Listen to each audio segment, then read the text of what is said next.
Okay everyone, February the 29th, and you don't get to say that every year. Celtic scoring 7 goals is a pretty rare event as well, but it happened last night against Dundee. 7-1 it finished at Celtic Park. It was 6-0 at half time, and if you think after the season we've had I'm going to sit here and go overboard based on one performance, you've come to the right place. Welcome to Thursday's video on Celtic AM. Good to have you with us. We've got so much to get through. That's why I'm speaking very, very quickly. Celtic were absolutely magic last night. There's no other way to put it. It was everything we wanted to see from the team. That intensity, tempo, passing, movement.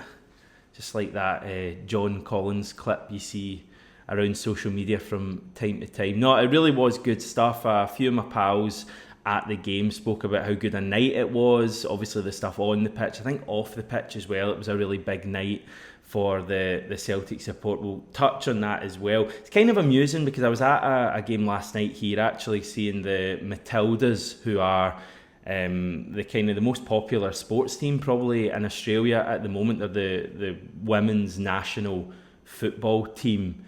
The reason I'm telling you this is that they played Uzbekistan last night in Melbourne and they won 10-0. Now they were 8-0 up at half-time. I've never seen a game like it. I've certainly never watched a 10-0 match before. I've seen a few 9-0s, but never a 10-0. And I kind of thought we were going to get two within the space of about 12 hours because Celtic last night had me genuinely believing that it was a bit of a foregone conclusion that we would score double figures last night. We were 6-0 up at half time.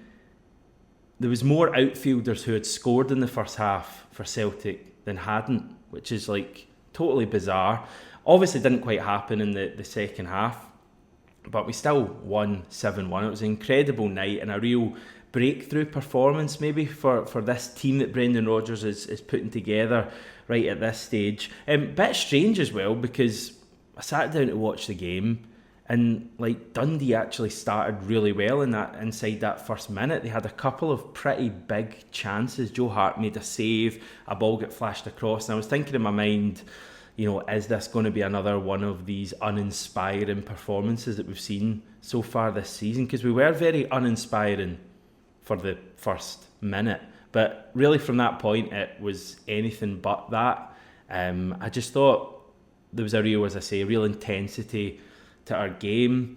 The big takeaway for me, or one of the big takeaways, is the fact that 6 of our 7 goals came from crosses. It was only really Dyson Maida's brilliant goal that wasn't from a cross. The rest of them were from crosses whipped in from the side and finished off. Even Callum McGregor's, which came after a kind of 1-2 with I think maybe Greg Taylor, was initially from a cross from Yang, I think. So that was clearly something that the team are working on. And when you add it to the second half at Motherwell, where again crosses were a big part of our recovery in that match, finally there's some sort of an identity there with the team, and it's something we've been crying out for all season. So I thought that was very telling. For as nervous as the team had looked at Fir Park in that first half on Sunday, like it was like they'd been freed up by that comeback. They were almost playing without pressure in the game last night, and I get that it kind of, when you go a couple of goals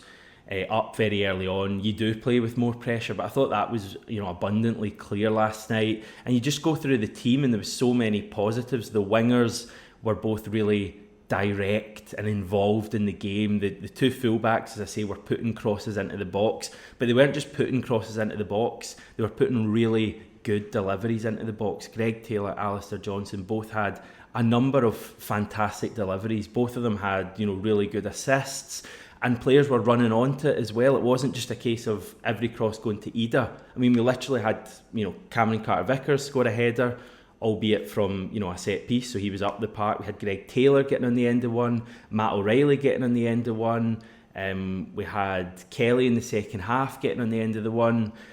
These are all players that you wouldn't necessarily expect to be on the end of crosses, but they were, and the finishing was brilliant as well. Like Palma hit the bar from distance in the second half. Matt O'Reilly had that really long range effort, but in terms of like really clear cut chances we had, I think we took all of them, or certainly the vast majority of them. So it was just like so many positives last night. And, you know, yes, it's only one game, and Brendan Rodgers, who we'll hear from in a minute, was keen to point that out after the match. But I think as fans, we can see genuine hope there and something to genuinely believe in. And I know we're always behind the team, but when you see something like that, you know, after a season where we've not really seen kind of much to be positive about, it is quite uplifting. And we did get those scenes at half time where the players went off the park. They just scored the 6th goal, and there was like a really kind of loud reaction from those inside Celtic Park, and real support and appreciation of the team's efforts. And it's something that Brendan Rodgers mentioned after the game as well. Added to that, I think players returned to form last night. It was probably Alistair Johnson's best match of the season. Matt O'Reilly was back to his top level, or certainly near it. Callum McGregor was better. Tomoki Iwata, Yang and Adam Ida, all really good contributions offered by those players. So there was, as I keep saying, one game, but, you know, we're very quick to be critical of performances when they're poor in, you know, one game or whatever. So I think it's only right that we're positive, while also acknowledging that, you know, there's still so much work to be done. And I actually believe, despite us scoring 7 goals last night, the team can play better than that, and there's kind of more levels to go to as they kind of play together more, and as we hopefully start to find a more consistent starting lineup. Only real downside I can find is conceding that late goal. Dundee rarely troubled us in the match, but like they scored a goal and, you know, had one very narrowly chalked off for offside, which was like tiny margins in it. But just the fact they scored that late goal, I think that's now 1 clean sheet in 6 matches. So that was the one kind of disappointment, that we didn't keep a clean sheet. But again, I think the defence will get better as they play together more. We've got 3 players returning from injury there basically in the last few weeks, and they all kind of played well last night.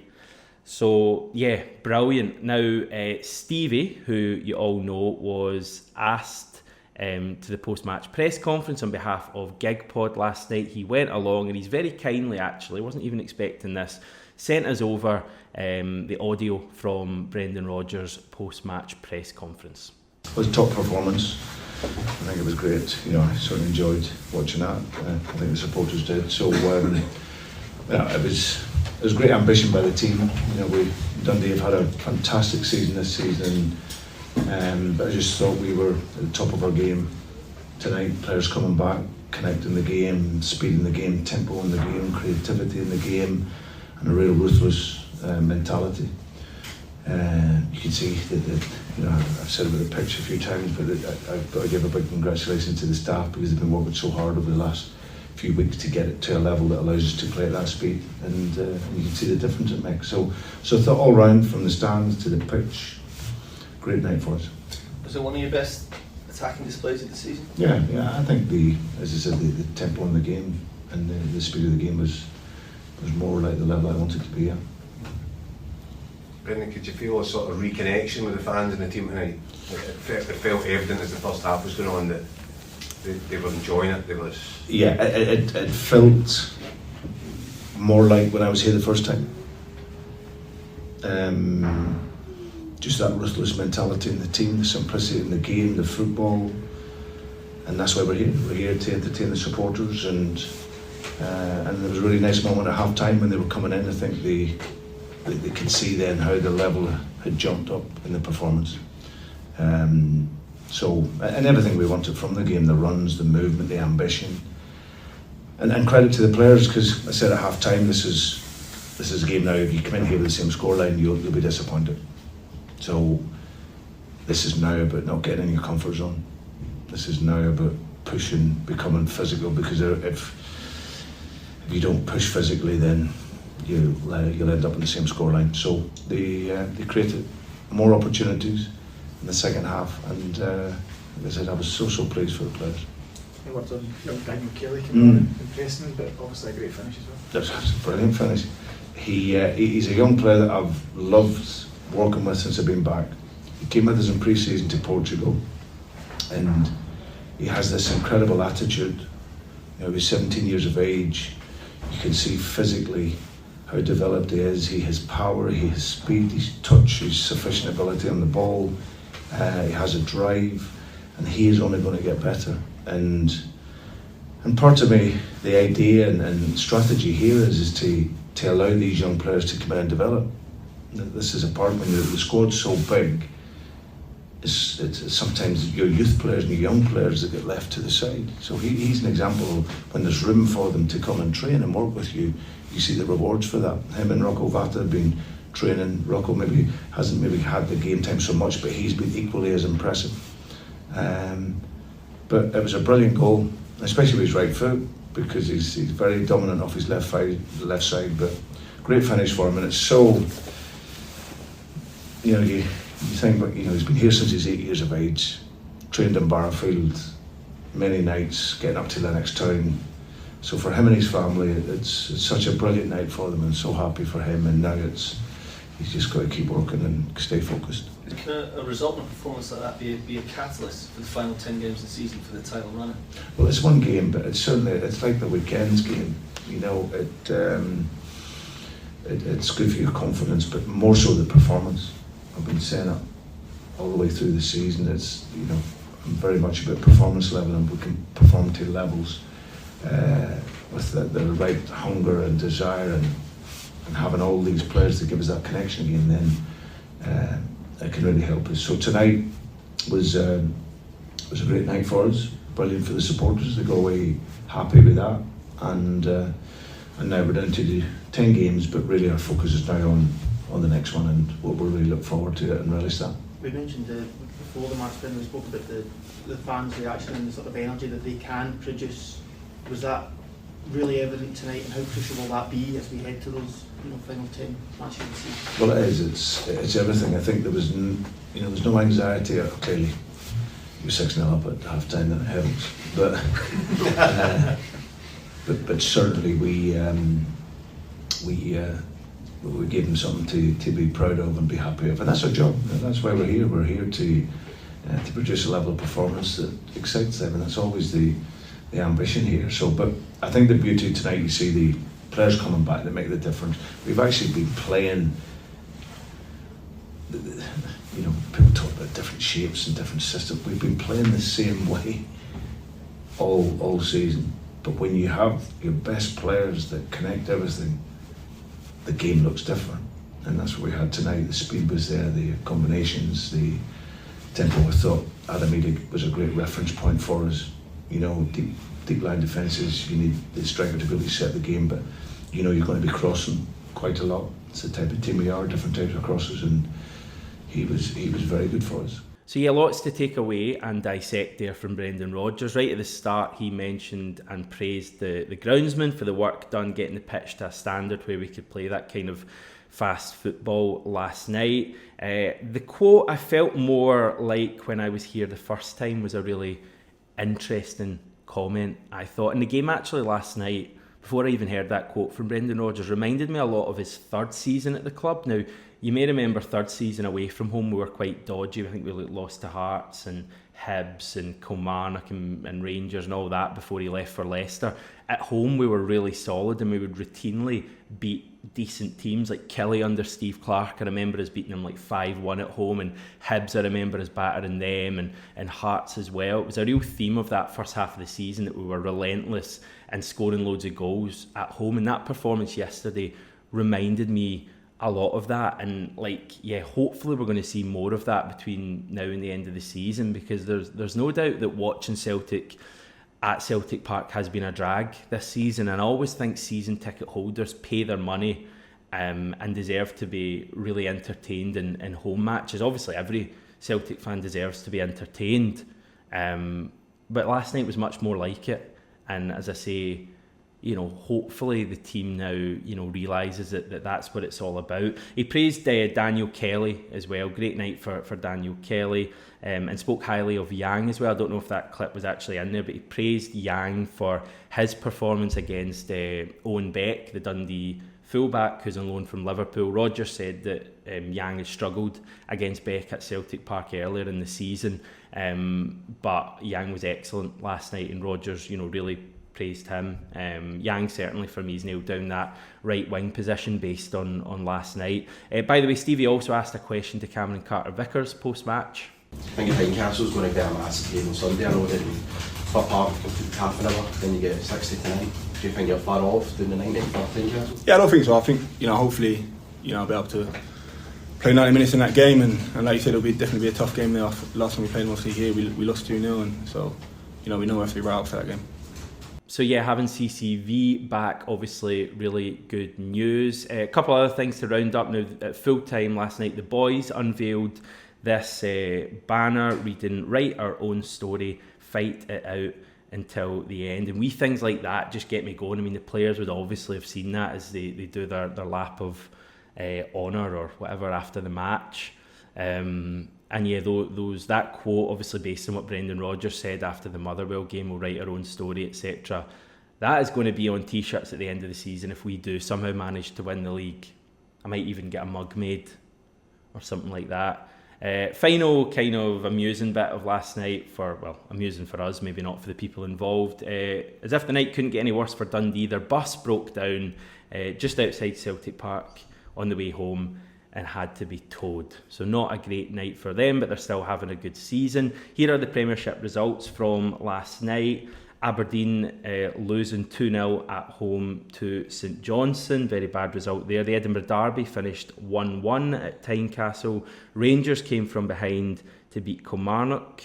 Livingston lost 3-1 at home to Motherwell, and on Tuesday night it was Ross County 1, St Mirren 1. That means that we remain 2 points behind our rivals at the top of the table, but we have cut the goal difference to 1, which could be important at the end of the season. Still, chances are that it won't go down to goal difference, but there's not much in it at the top at the moment, with 5 games to go before the split, and then obviously 5 after the split. We play Hearts, who are third, on Sunday at Tynecastle. Just a few other interesting things there to note away from direct Celtic attention. Aberdeen are in the midst of a relegation battle now. Neil Warnock really not doing a good job there. They've only won 6 matches in the league all season, which is quite ridiculous.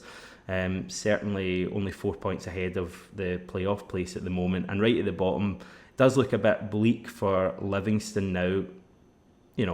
Still 10 games to go for them, but 7 points behind Ross County, who have a game in hand as well, and Livingston only won 3 games all season. It seems like they may be heading for relegation this season.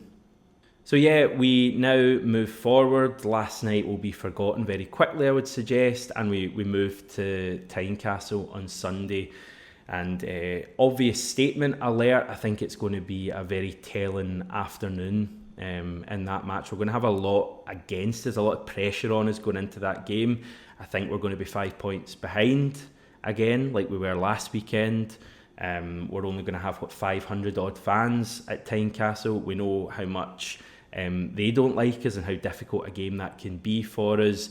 And I know they've battered at Ibrox last weekend and only drew with Hibs last night, but prior to that I think they were one of the form teams in Europe, so they really are still in a good space and a good spot at the moment. So I think that's going to be a really challenging match for the team, but it kind of gets you going. It's a proper big match, backs against the wall, often brings out the best in Celtic, and I think if we play like we did last night, we'll be fine in that game. But I'm already excited for it. This is actually the final video before that match. I'm off to Adelaide tomorrow, which, while it looks right next to Melbourne on a map, it's still around an hour and a half flight away. So no video tomorrow. I will be back on Monday to look back at events at Tynecastle. And yeah, I think we can all feel a little bit of excitement and hope regarding this Celtic team again. I think there's far more to come, but last night was a really, really good performance. Big game on Sunday now.